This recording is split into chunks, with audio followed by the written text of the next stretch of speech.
అత్యాధునిక టెక్నాలజీతో నడుము మరియు వెన్నునొప్పికి treatment. Tejas spine care, Somajiguda, Sainikpuri, Gachibowli.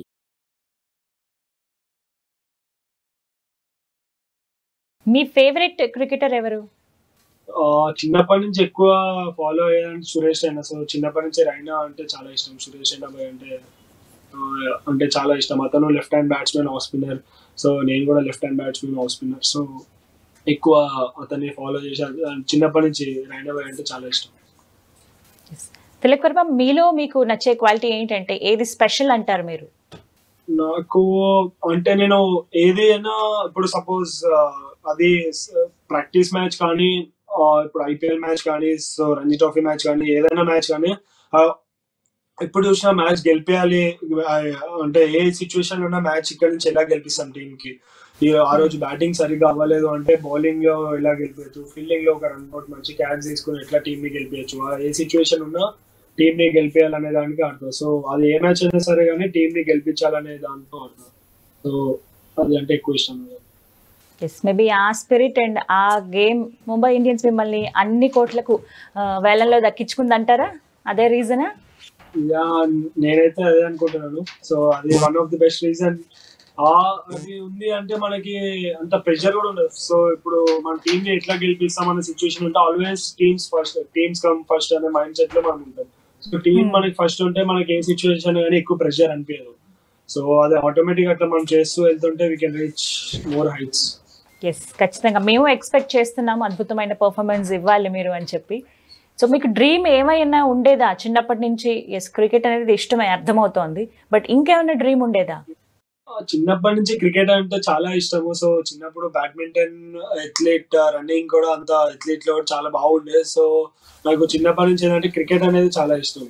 So ఎక్కడైనా నేను చిన్నప్పటి నుంచి టెన్నిస్ బాల్ ఇంటి దగ్గర ఫ్రెండ్స్ తో కానీ టెన్నిస్ బాల్ తో కూడా ఎక్కడంటే అక్కడ సీనియర్స్ ఉన్న వాళ్ళతో టీమ్ లో ఆడొచ్చు అని చెప్పి అక్కడ ఆడి ఒక టీమ్ లో మంచిగా ఆడి గెలిపించేటోని. సో అట్లా చిన్నప్పటి నుంచి క్రికెట్ అంటే చాలా ఇష్టము. సో ఆ ఇష్టంతో జాయిన్ అయ్యాను. And Tilak Varma, me family గురించి తెలుసుకోవాలనుకుంటున్నాం. మీ పేరెంట్స్ ఏం చేస్తూ ఉంటారు? పుట్టి పెరిగిందంతా ఎక్కడ మీరు? చిన్నప్పటి నుంచి ఇక్కడ హైదరాబాదే, లోకలే. మమ్మీ వాళ్ళది, grand father, grand mother Hyderabad.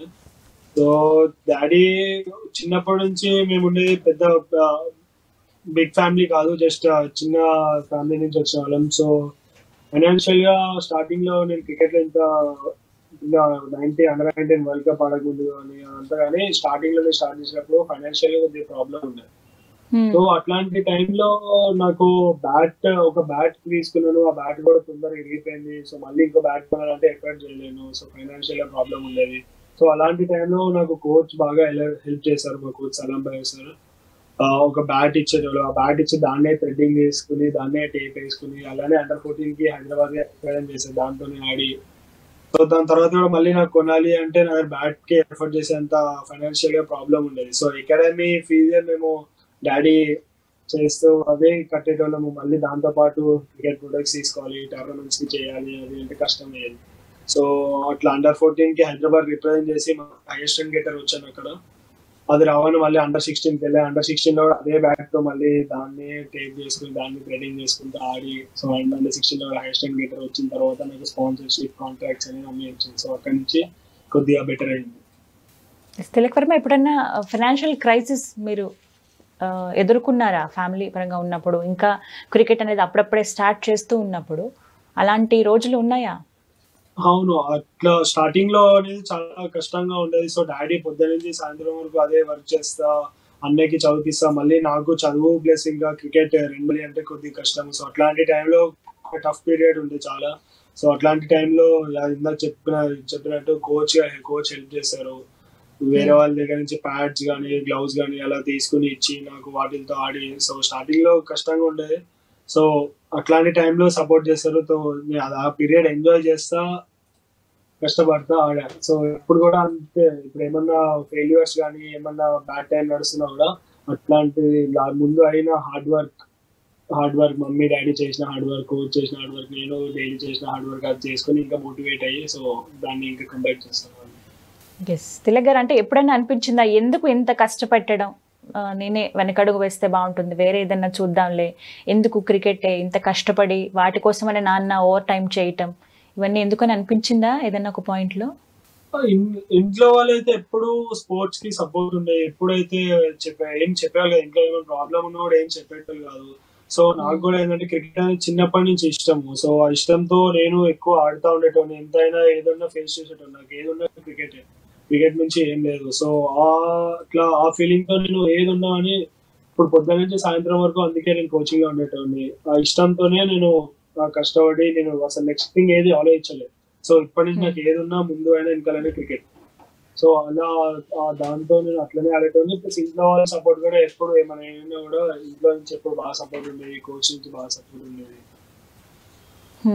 So దాంతో నేను అట్లా ఎప్పుడు ఏమనుకోలేదు. జస్ట్ ఏదన్నా నాకు జస్ట్ క్రికెట్ లైఫ్ అని చెప్పి అలా ఆడేటోని. ఎస్, అంటే మిమ్మల్ని చూస్తే అర్థమవుతుంది, అంటే ఏదైనా ఒక గోల్ పెట్టుకుని దాని వైపే మనం వెళుతూ ఉంటే ఎన్ని కష్టాలు ఉన్నా కూడా బట్ దానికి ఫ్యామిలీ సపోర్ట్ కూడా ఉంటే ఖచ్చితంగా రీచ్ అవుతాము. ఎంత ప్రెషర్ అండ్ ఎంత బాధ అయితే పడ్డామో అంతకు మించి రెట్టింపు సంతోషాన్ని అనుభవిస్తామని తిలక్ వర్మ మిమ్మల్ని చూస్తే మాకు అర్థమవుతుంది. Once again congratulations for that. So మీరు యంగ్ జనరేషన్, అంటే ఇప్పుడు వస్తున్న వాళ్ళు చాలామంది ఉన్నారు కదా, వాళ్ళకి ఏమైనా చెప్పాలనుకుంటున్నారా? చాలామంది ఏంటంటే ప్రత్యేకించి సౌత్ ఇండియన్ అంటే తెలుగు రాష్ట్రాల్లో ఉన్న వాళ్ళకి క్రికెటర్స్ ఎవరైతే వస్తూ ఉన్నారు ఇప్పుడు వాళ్ళకంత అవకాశాలు రావట్లేదు, కంపీట్ చేయలేకపోతున్నారు నార్త్ వాళ్ళతో, తెలుగు వాళ్ళు అంత చక్కగా చూడరని చాలా మంది నుంచి విన్నాం మేము. సో మీరేం చెప్తారు? ఇప్పుడు ఉన్న ప్రస్తుతానికి కాంపిటీషన్ ఎక్కువ ఉంది. సో ఎప్పుడు మనం ఏదైనా ఒకటి డీప్ గా ఆలోచిస్తా ఉంటే డైలీ ఎవ్రీ డే దాని గురించి మనం ఆలోచిస్తాం, మనం విజువలైజ్ చేస్తూ ఉండాలి. సో కంపల్సరీ అలా చేసిన వాళ్ళు ఆటోమేటిక్ ఒక 1 year కానీ సో 2 years కాకపోయినా సో నెక్స్ట్ ఇయర్ 100% ఛాన్స్ వస్తుంది. సో మనం అనుకున్న దానికి ఇప్పుడు ఒక రోజు చేసి 2 రోజులు చేసి ఉండదు, ఖచ్చితంగా దానిపైన ఎవ్రీడే వర్క్ చేస్తా. మన హార్డ్ వర్క్ అనేది ఇట్స్ కంపల్సరీ. హార్డ్ వర్క్ ఉంటేనే సక్సెస్ ఉంటుంది.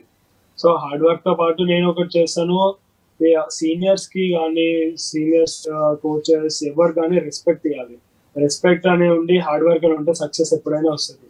సో నాకు ఇప్పుడు ప్రస్తుతానికి ఉన్నదైతే ఇది మెయిన్ థింగ్. యంగ్స్టర్స్ కి చెప్పాలనుకునేది రెస్పెక్ట్ అనేది హార్డ్ వర్క్ ఉంటే సక్సెస్ ఎప్పుడైనా వస్తుంది. అది నాకు అట్లా చెప్పాలి.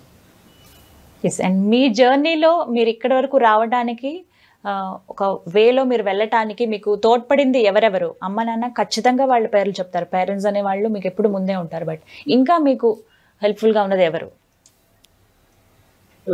నాకు మా మదర్ ఫాదర్ కంపల్సరీ, దాంతోపాటు కోచ్, వీళ్ళ ముగ్గురు నాకు లైఫ్ లో సపోర్ట్ బాగా చేశారు. సో క్రెడిట్ అంతా ఇదే. ప్లస్ హైదరాబాద్ కూడా నాకు బాగా అసోసియేషన్ కూడా బాగా సపోర్ట్ చేసింది. సో నేను థ్యాంక్స్ చెప్పాలనుకుంటున్నాను. మీ తండ్రి గారు ఒక ఎలక్ట్రీషియన్ గా ఉండి తను ఎంతో కష్టపడి రాత్రి పగళ్ళు ఓవర్ టైం చేస్తూ మిమ్మల్ని ఈ స్థాయిలో ఇప్పుడు నిలబెట్టారు. అండ్ మీ కోచ్ మీకు తగినట్టుగా మీలో ఉన్న అంటే మీకు ఇంకా మెళకువలు పెంచడంలో కావచ్చు, మీ మైనస్లు ప్లస్లు అన్ని తెలుసుకుని మిమ్మల్ని ఈ స్టేజ్లో నిలబెట్టారు. సో ఏమన్నా ఒక్క మాటలో చెప్పాలి అని అంటే వాళ్ళ గురించి ఏం చెప్తారు తిలక్ వర్మ? వాళ్ళు లేకపోతే నాకు సక్సెస్ అనేది లేదు, అది అంతే. వాళ్ళు మై బ్యాక్ బోన్ అంతే. సో వాళ్ళు లేకపోతే నాకు సక్సెస్ లేదు. చిన్నప్పటి నుంచి ఇప్పటి వరకు ఏదన్నా వాళ్ళ సపోర్ట్ కానీ, నా ఫెయిల్యూర్స్, నా గుడ్ టైమ్స్ అంతా ఏదైనా షేర్ చేసుకున్న వాళ్ళతోనే. సో వాళ్ళు లేకపోతే నాకు సక్సెస్ అనేది లేదు. ఎస్, ఒక గేమ్ అన్నాక గెలవడం ఓడిపోవడం సహజం ఇది. సో తిలక్ వర్మ ఓటమిని ఏ విధంగా తీసుకుంటారు మీరు? అవును, విన్నింగ్ లూజింగ్ అనేది part of the game. So ఎప్పుడు కానీ ఓడిపోతానో అప్పుడు నా ఫెయిలియర్స్ నుంచి ఏమేమి బెటర్ చేయగలుగుతాం. ఓడిపోయినప్పుడు మనకి మిస్టేక్స్ అనేవి అవుతాయి, మిస్టేక్స్ అవుతూనే ఓడిపోతాం. సో ఆ మిస్టేక్స్ ని మళ్ళీ ఎప్పుడు రిపీట్ చేయకుండా ఉంటాము. రిపీట్ చేయకపోతే మళ్ళీ మనం బెటర్ ఎట్లా ఓవర్కమ్ చేస్తాము. సో నేను నా మిస్టేక్స్ గురించి ఆలోచిస్తూ ఉంటాను ఓడిపోయినప్పుడు. సో ఎప్పుడు ఓడిపోతామో అప్పుడే ఇంకా మనకి తెలుస్తుంది. గెలిచినప్పుడు ఎక్కువ హ్యాపీనెస్ తో ఉంటే మన గేమ్ గురించి మనం రియలైజ్ అవ్వము. సో అందుకే నేను ఫెయిలియర్స్ అయినప్పుడు నా గేమ్ గురించి నేను రియలైజ్ అయ్యి ఎక్కువ ఫోకస్ చేస్తాను ఇంకా. సో దట్ ఆ విధంగా చేస్తే నాకు మళ్ళీ ఎక్కువ సక్సెస్ వస్తుంది.